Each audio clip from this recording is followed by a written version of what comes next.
আল্লাহ দুইটা জিনিস জান্নাতে দিব।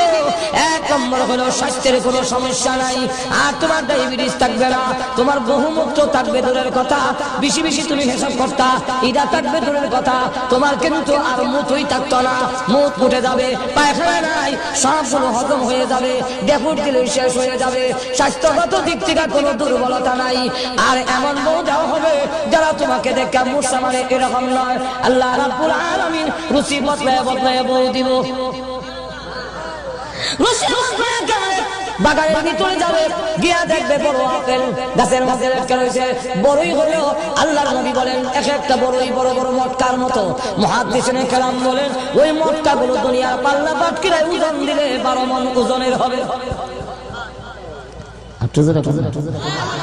এখন ওই জান্নাতের ভিতরে বড় বড় মটকা যদি হয় বড়ই, আপেল কত বড় হইব? ছোট না বড়?